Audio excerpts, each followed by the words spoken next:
Hi everybody, it's Misty. This is my first time doing it, but I'm going to answer questions through video, so I hope it works. Just got back from China, got 9th in both tournaments, but Carrie and I are going to come back and work hard, and we want to get back up to the top of that podium. That's what our plan is. But anyways, the first question is from William Correll. Hopefully I said that right. He said, if you could play a different professional sport, which one would you choose? That's a hard one. I picked up golf. Golf is very humbling. It's very hard, but it looks fun, and it's very relaxing when you get out there. But I was able to participate in a celebrity auto race here in Long Beach, the Long Beach Grand Prix, a few years ago. So auto racing has caught my attention. It's very mentally draining, and I really have respect for those drivers, and it's pretty dangerous. But that was fun. But I love soccer. I grew up a soccer player. So I think the three sports would be golf, auto racing, or soccer. Good question. Next one is Cesar Albo, and he asks, when does the next season start, and where will you be playing at? Well, Cesar, season has already started. Carrie and I just returned from China. We were in China for 2 weeks playing on the FIVB, which is the World Tour, and the tour you qualify for the Olympics. Our very first tournament was back in April in Brasilia. So we've played in 3 events so far, and we have another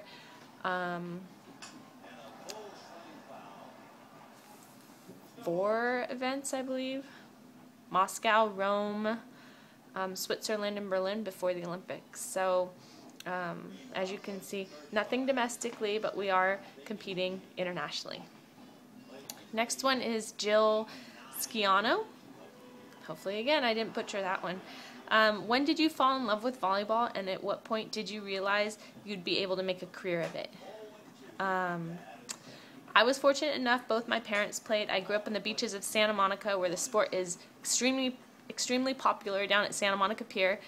Got to watch all the greats. In fact, we work with one, Liz Massakine, who used to play down at Santa Monica Pier. I followed the AVP tour when Randy Stoklos, Karch Karai, St. John Smith, and all the greats were playing. I played indoor, though, for the longest time. I started on an indoor team when I was 10. I thought I'd be playing indoor a lot longer and making more of a career at it indoor than beach, but I made this transition in 1999. I'm very thankful for the women that came before me, that I'm able to make money at what I love to do. But I didn't really think that I'd be an Olympian at this sport until I was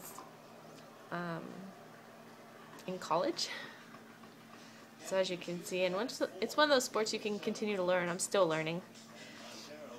Next question from Robert Joseph Fabrizio. Do you have a favorite country to play in? Considering, I love playing in the United States.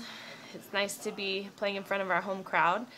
Internationally, Brazil's always fun to go to because the fans really know the sport. But I love playing in Austria and Switzerland, just because Switzerland, you're playing in the Alps, and they have the best salami and sandwiches, best salad. And Austria, it's fun. I have this schnitzel place that I go to all the time, and I love it. But those two are one of my favorite stops. Plus, those two put on a fantastic tournament. The next question is from Tomás Cavanillas Murillo. Hi. What do you do to practice your defense? And he also said, thanks, I'm a libero, and he thinks it's interesting. For me, I got to practice ball control and digging that ball up. Like my dad said, a ball has never killed anybody, so it's a matter of just getting behind the ball and popping it up. Especially with being out on the beach, there's a lot of air space to use, so it doesn't matter how high you put that ball. You just want to make sure that you keep it off the ground for your partner. It is important, though, to stay low and to really focus on getting your platform, your arms under the ball. But defense is an attitude, and you got to go out there that nothing is going to touch the ground.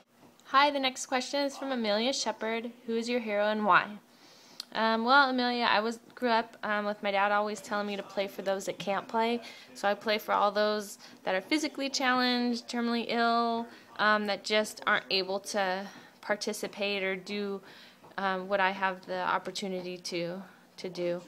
and those are my heroes. It's the people that struggle daily and find a way to have success at it, or find the joy in just being who they are. So those are my real heroes. Hi, I'm still answering questions, and this one comes from Mosum, Parikh. Hopefully I said that correctly. But he wrote in, what are some of your other favorite hobbies besides volleyball? Do you have a favorite book or TV show? It's very hard because we're not home that much to watch a lot of TV, so I end up TiVoing stuff. But I've been reading. I just got done with 2 of the books from the Hunger Games. I'm on the 3rd one. I like golfing. I picked up golf. I enjoy cooking, and love going to baseball games. I find baseball games very relaxing. That's what my husband does, so it's fun to always get to cheer for him. But those are my hobbies. Hi, Justin Fitzwater wrote in saying, what motivates you?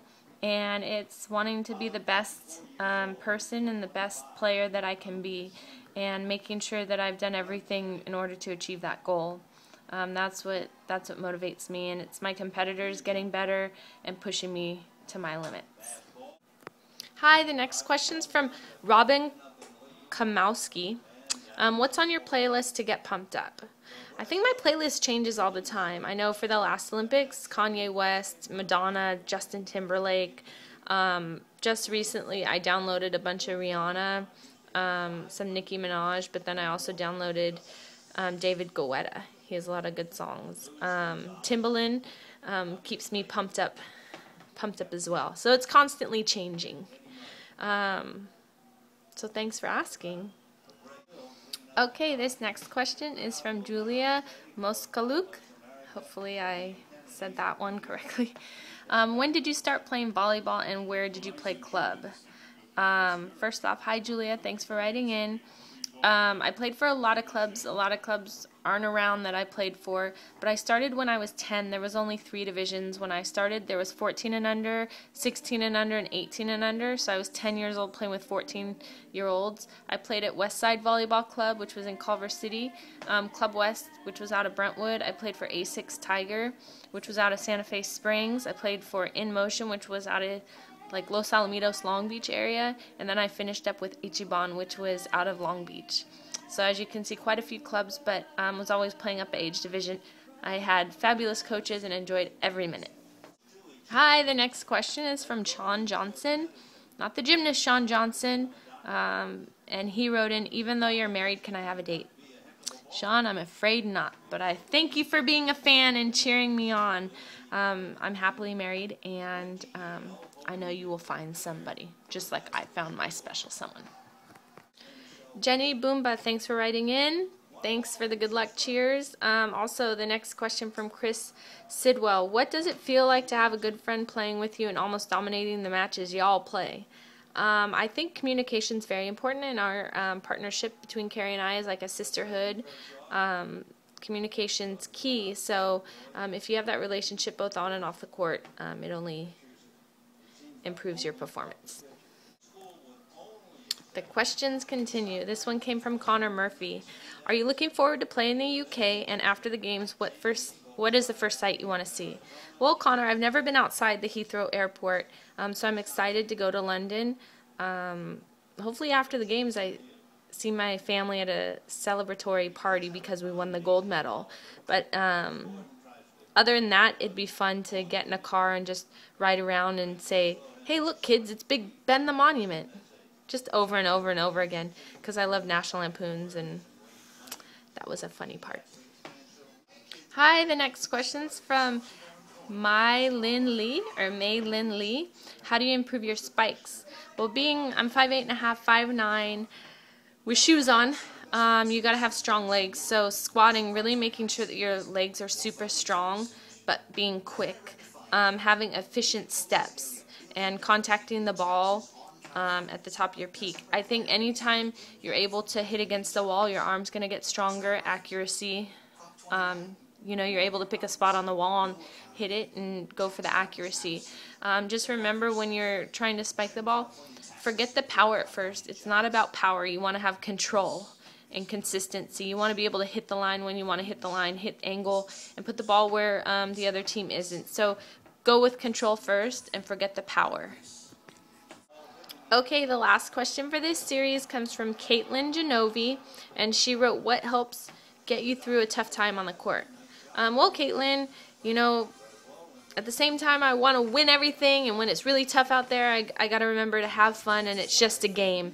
Things could be a lot worse. You know, I think about the troops and the men and women that fight for us overseas and are away from their families, and men and women in the hospital, young kids in the hospital, and I find, you know, a sense and have to put everything into perspective that really what I'm doing isn't so bad, and just to enjoy it and know that in the end it's just a game. There's so much more to life, and what I do on the court with volleyball is such a small piece of what's going on in the world.